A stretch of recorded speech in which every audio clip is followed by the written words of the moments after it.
पूजनीय सत्संग चालक जी से निवेदन करता हूं कि अपना मार्गदर्शन।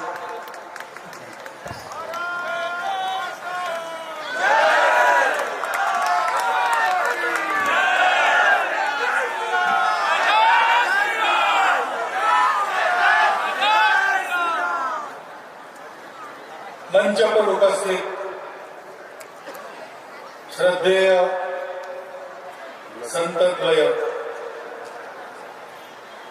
श्रद्धेय श्री उमाकांत प्रबंधाचार्य जी महाराज, श्री बब्रुवान जी महाराज, कल्याण आश्रम के अखिल भारतीय अध्यक्ष आदरणीय रामचंद्र खराडी जी, माननीय प्रांत संचालक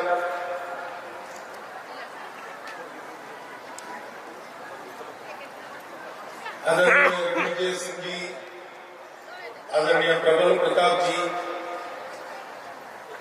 वनवासी कल्याण आश्रम के सभी पदाधिकारी गण और उपस्थित सभी नगरवासी, ग्रामवासी, भारतवासी, बंधु भगिनी, मेरे लिए बड़ा सौभाग्य का अवसर है कि आप लोगों के दर्शन हो जाते हैं। आजकल तो मैं नागपुर में हूं, लेकिन मैं रहने वाला जहां का हूं वो वनवासी जिला है, चंद्रपुर है।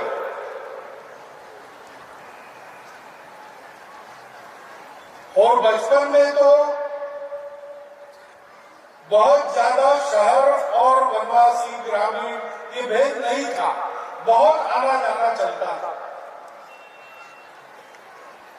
इसलिए जब आप लोगों के बीच आता हूं तो मैं अपने घर आया हूं ऐसा मुझे लगता है।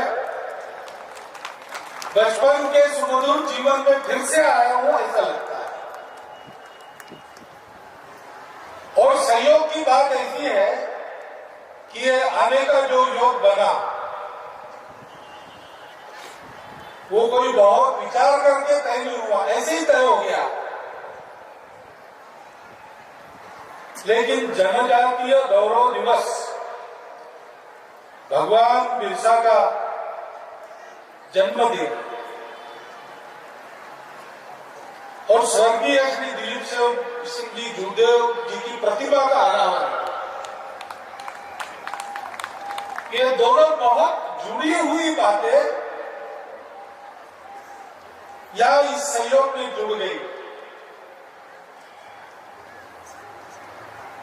क्योंकि दिलीप सिंह जी को मैं भी जानता हूं, 4-5 बार मिला हूं, कार्यक्रमों में 2 बार उनके साथ रहा हूं। एक वीर प्रकृति के व्यक्ति, निर्भय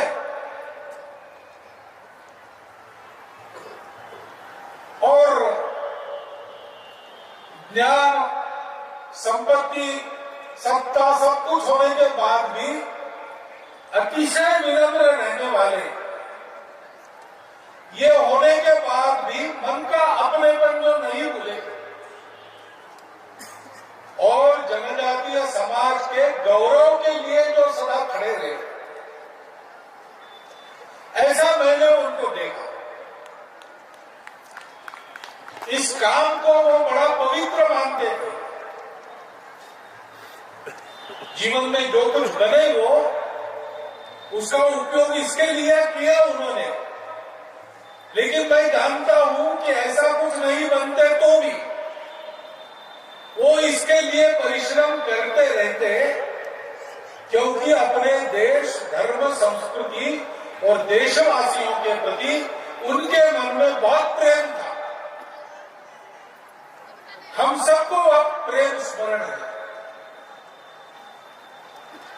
भगवान बिरसा मुंडा को भी इसी प्रेम ने प्रेरित किया हम सब लोगों के लिए संघर्ष करने। क्योंकि ये जो गौरव है, आपका गौरव, जनजातीय गौरव, ये गौरव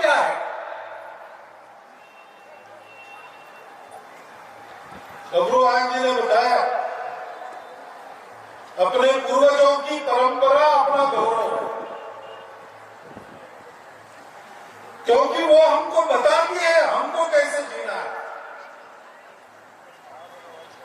वो हमको एक विरासत देती है, वीरता की, पवित्रता की, आत्मीयता की।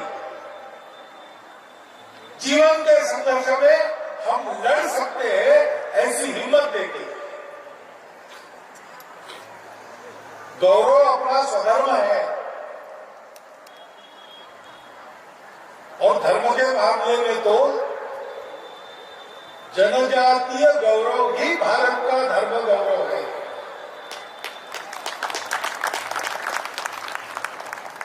क्योंकि ये भारत का धर्म कहां से आया? इतने सारे देवी देवता पूजा पद्धति अलग अलग होने के बाद भी सब लोगों का व्यवहार एक सा रहता है। परहित सरिस धर्म नहीं भाई, पर पीड़ा सब नहीं अदमाई, ऐसा कहते हैं।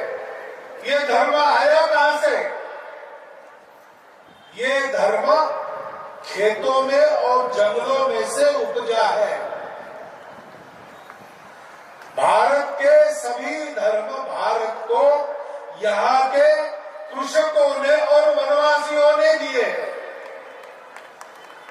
उस धर्म का गौरव, जनजातीय धर्म गौरव, जनजातीय लोगों का गौरव, ये इसीलिए भारत का गौरव। तपश्चर्या की बात बब्रुवान जी ने आपको बताई। वो धर्म के 4 पैर में से एक पैर है। आप जिस प्रकार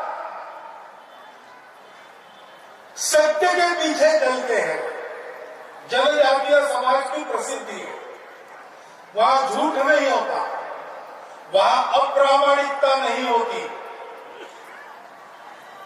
हमारे ग्रामीण इलाके में और हमारे जंगलों में कोई रास्ता भटक भी जाए, जब तक उसको मनुष्य और गांव जंगल में मिलते रहेंगे, वो भूखा नहीं रहेगा, प्यासा नहीं रहेगा। आज भी अनुभव आता है वहां जाने वाले लोगों को, वहां घूमने वाले लोगों को। ये करुणा कहां से आई? वो भी धर्म का एक अंग है। किसने दी? इसी जनजातीय समाज ने दी। हमारा धर्म सब में पवित्रता देखता है, क्योंकि वो स्वयं का अंतःकरण पवित्र है। वो नदी, नाले, पेड़ पौधे, पशु पक्षी सब में भगवान को देखता है, और इसलिए वो पर्यावरण का मित्र है, प्रेमी है, पर्यावरण का विकास करता है, अपनी उन्नति के लिए पर्यावरण को खराब नहीं करता। ये किसने सिखाया? सदैव जंगलों में पर्यावरण के साथ रहने वाले, पर्यावरण में अनेक बातों को देवी देवता मानने वाले हमारे जनजातीय बंधु ही। वो जनजातीय धर्म केवल जनजाति का नहीं, संपूर्ण भारत का गौरव है। और इसलिए प्रत्येक भारतवासी ने जनजातीय समाज की सुरक्षा, उनके गौरव की रक्षा, उनके गौरव की वृद्धि, इसके लिए उनके साथ खड़ा होना चाहिए, जैसे दिलीप सिंह जूदेव जी खड़े रहते रहे। उनके जीवन से यह संदेश हमको लेना है, और हमको इस गौरव से समझना है। एक बार इस गौरव को समझ गए, सब कुछ अपने आप ठीक हो जाएगा। इस गौरव को हम समझे, उसके आधार पर एक होकर खड़े रहे, सत्य के लिए, देश के लिए, धर्म, संस्कृति, समाज के लिए। हमारे पास एक गौरव है, उसकी सारी दुनिया को जरूर है। उसके लिए भारतवर्ष को इस गौरव को धारण करके खड़ा होना है। उस गौरव का परिचय हम करें, हम उसे न भूलें, हम अपने स्वभाव संस्कारों को न भूलें, हम अपने रीति रिवाजों को, अपने देवी देवताओं को, अपने पूर्वजों को, उनके पराक्रम को न भूलें। क्योंकि भूल जाएंगे तो बड़े बड़े पराक्रमी भी निठल्ले हो जाते हैं। सीता जी को खोजने गए वानर वीर, दक्षिण में गए हनुमान जी थे, जांबवान जी थे, अंगद थे, नल नील थे, एक से एक वीर थे, लेकिन समुद्र तक सीता जी मिली नहीं। अब समुद्र में आगे क्या है? कुछ नहीं। कौन जाएगा, कौन देखेगा? और वापिस भी नहीं जा सकते। काम बताया है, काम पूरा किए बिना कैसे वापिस जाएंगे? उन्होंने तो सोचा नहीं जाएंगे, यही बैठेंगे, अनशन करेंगे, राम नाम लेते लेते मर जाएंगे। बैठ गए, राम नाम का जप करने लगे, राम की कथा बताने लगे। तो वहां संपाति नाम के एक गिद्ध थे, उनके पंख जल गए,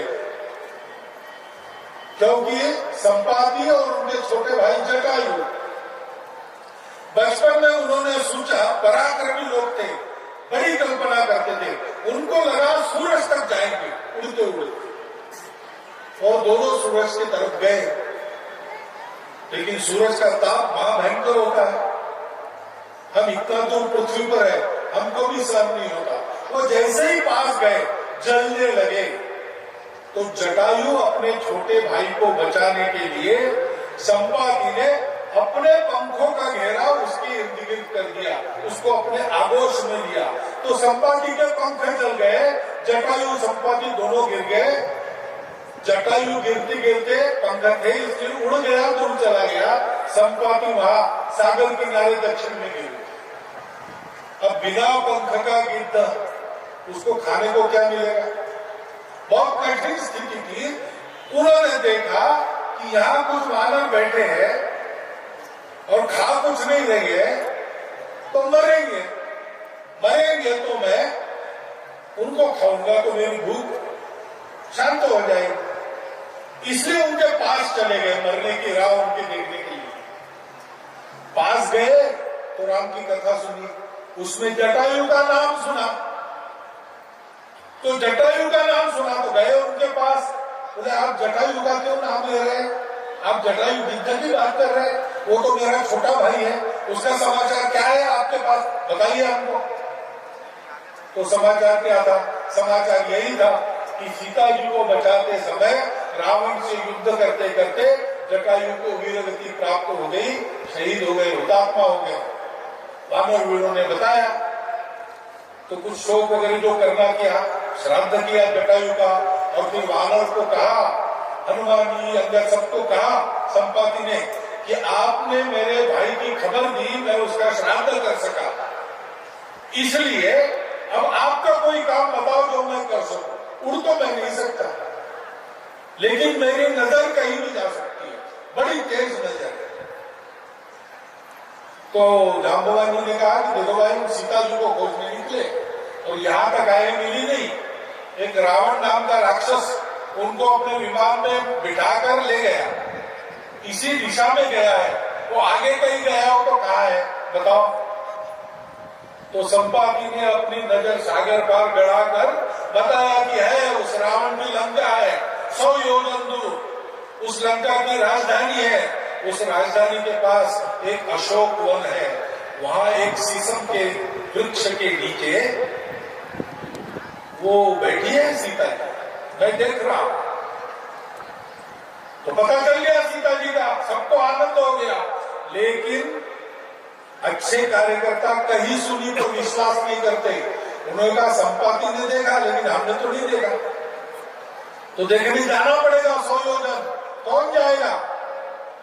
अंदर ने कहा मैं जाता हूं। सबने कहा नहीं, तुम राजकुमार हो, राजा को आगे करके लड़ाई नहीं करते, लड़ने वाले आगे जाते हैं, राजा को पीछे रखते, तो तुम नहीं जाओगे। जामने का मैं जा सकता था, लेकिन अब मैं बूढ़ा हो गया, मेरा विश्वास नहीं। नल ने कहा मैं जा सकता हूं, लेकिन फिर वापस आने की ताकत नहीं रही। नील ने कहा मैं जा सकता हूं, लेकिन बीच में एक फाट चाहिए। अब समुद्र में कहा फाट बना, तो सब लोग खोजने लगे हनुमान जी को। हनुमान जी मुंडी नीचे करके एक पेड़ के नीचे बैठे। तो जांबवान जी ने कहा भाई, राम का काम है, तुम क्यों वैसे बैठो? हनुमान जी ने कहा मैं क्या कर सकता हूं, आप बहुत सीनियर लोग हो, सब एक से एक, आप नहीं कर सकते तो मैं क्या कर सकता हूं? तो जामोहन जी को ध्यान में आया कि ये तो अपने आप को भूल गया, इसको अपना गौरव पता नहीं। तो जामोहन जी ने हनुमान जी को उन्हीं की कथा सुना कि कैसे तुम बचपन में ताकतवर थे, जन्मते ही तुमको लगा आसमान में कोई फल है, सेब है, सूर्य को देखा तुमने और तुम चल पड़े सूर्य की ओर, उसको पकड़ के निगलने लगे, सूर्य डर गया, चिल्लाने लगा, तो सेनाएं आई देवों की, लड़ाई हुई, सबको तुमने मार के पकड़ा, तो इंद्र ने अपना वज्र चलाया, तुम बेहोश होकर धरती पर गिर गए, तो तुम्हारे पिताजी वायुदेव वो गुस्सा हो गए, उन्होंने चलना बंद कर दिया, तो सबकी हवा टाइट हो गई, हवा बंद हो गई। तो सब गए वायुदेव को प्रसन्न करने के लिए, उन्होंने तुमको फिर से होश में लाया और सब देवों ने अपनी अपनी शक्ति तुमको दे दी, तो तुम नहीं कर सकते ऐसा कोई काम नहीं। इस शक्ति के कारण थोड़ा उपद्रव करते थे, इसलिए ऋषियों ने तुमको कहा कि जब तक राम का काम नहीं आता तुम इसको भूल जाओ, इसलिए तुम बोल गए। अब राम का काम आया है, जागो। तो हनुमान जी को जब याद आया अपना गौरव, अपना परिचय, तो याद करने से ही पहाड़ जैसे बन गए और फिर एक ही छलांग में लंका में पहुंच गए। रास्ते में मेनाक को नीचे बिठा दिया, सुरमा के जबड़े में से निकल आए, सीता को मार दिया, लंकिनी को बांध दिया, लंका में जाके सीता जी को खोज लिया, राम का संदेश उनको दे दिया, अशोक वन को उजाड़ दिया, रावण के पुत्र को मार दिया, रावण के दरबार में जाकर राम का खरा खरा संदेश सुनाया और लंका दहन करके रावण और राक्षसों के मन में राम जी की धाक बिठा के वापस आए।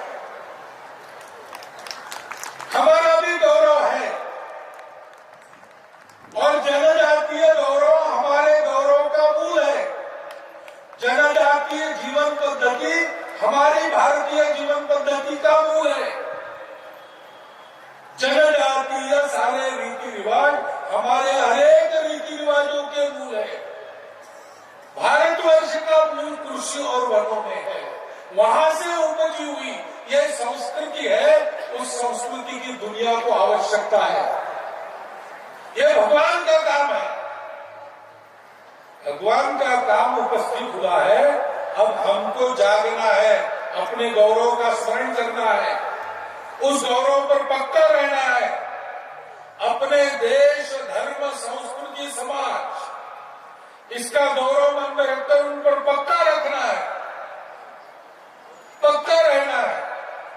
वो अपना मूल है, उससे कटना नहीं है। हमको हमारे भोलेपन का लाभ लेकर ठगने वाले दुनिया में भले ही होंगे, लेकिन हम मजबूत है तो क्या बात। एक खरगोश था जंगल में, सो रहा था साग के पेड़ के नीचे। दोपहर की बात, पास में एक ताड़ का पेड़ था, तो ताड़ का पेड़, उसके पत्ते सूखे होते, खड़कते नीचे जाके, आवाज होती है, ऐसा एक सूखा पत्ता खड़का, आवाज हो गई, खरगोश हड़बड़ा के जागा, डर से भागा, झुरमुट में छुप के देखता तो क्या हुआ, एक पत्ता चढ़ा। उसको बड़ी दया हुई, ग्लानि भी हुई। उसने भगवान को कहा, भगवान क्या तुमने मुझे बताया, इतना छोटा नाजुक बनाया, सूखा पत्ता खड़का तो भी मेरी नींद उखड़ जाती है। अरे कम से कम मुझे हाथी जैसा मोटा तो बनाता, मैं किसी को नहीं डरता। तो भगवान सबकी सुनता है, उसकी भी सुन रहा था। भगवान ने कह दिया तथास्तु, तो बन गया हाथी जितना मोटा। बड़ा आनंद हो गया, अब किसी को डरने की आवश्यकता नहीं, चलो नहा लेंगे। गया पोखर के, पोखर के तीर पर मेंढक थे, उन्होंने देखा ये कौन सा नया है भाई, दिखता तो खरगोश जैसा लेकिन है तो हाथी जितना।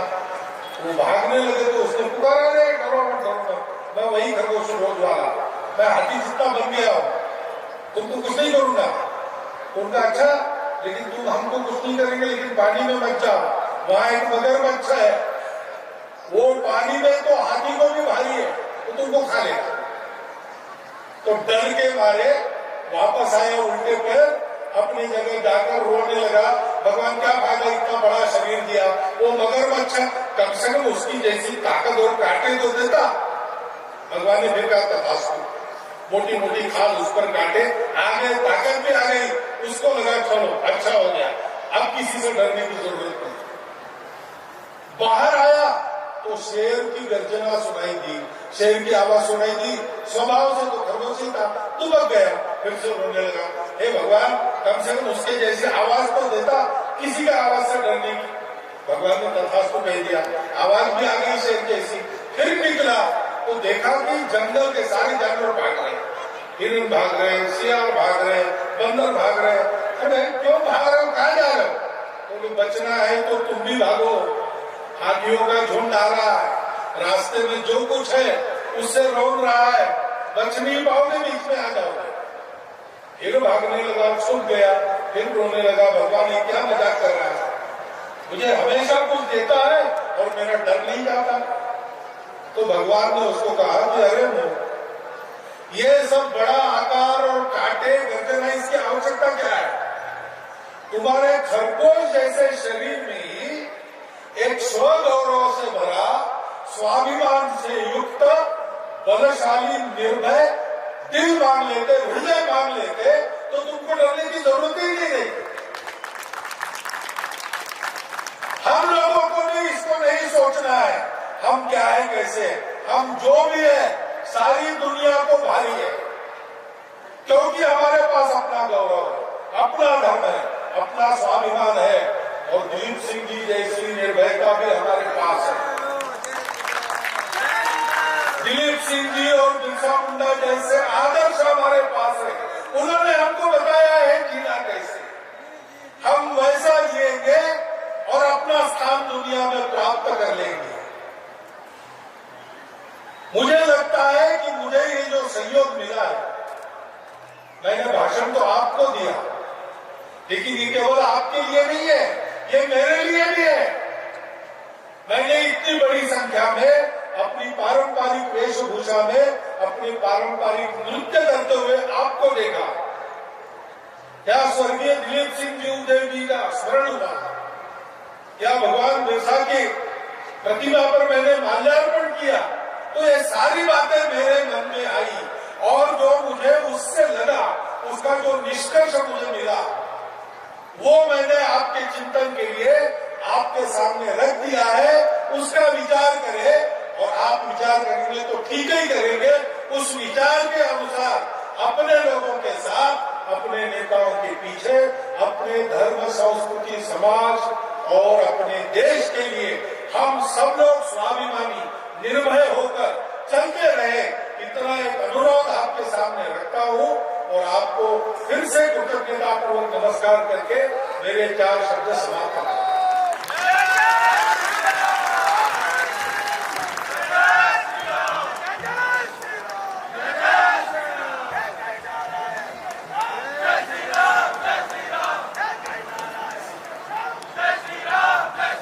बोलिए भगवान बिरसा मुंडा की, धरती माता की, सिंगनी दाई की, कैनी दाई की, लागोड़ किसान की, बाबा कार्तिक उरांव की, शहीद तिलका माझी की, पूज्य गहरा गुरु जी महाराज की, बोलो बोलो भारत माता की।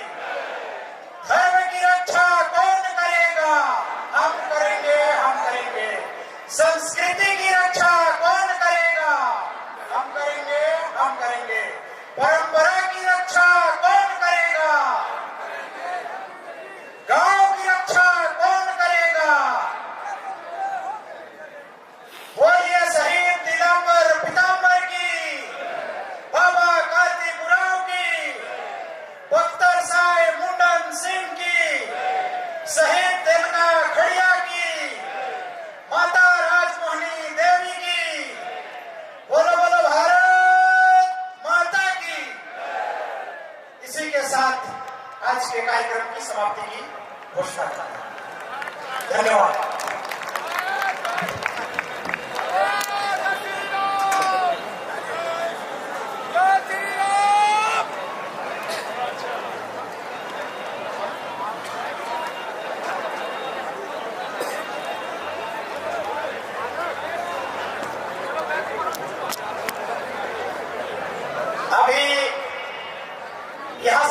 कार्यक्रम समाप्त हो गया।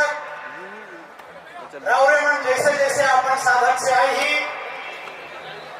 वहां तक रावरे मन अपन परंपरागत लोक नृत्य वाद्य के साथ में आई ही तो नाचते गाते हुए अपन वाहन तक जाना है। आज जनजाति गौरव दिन है के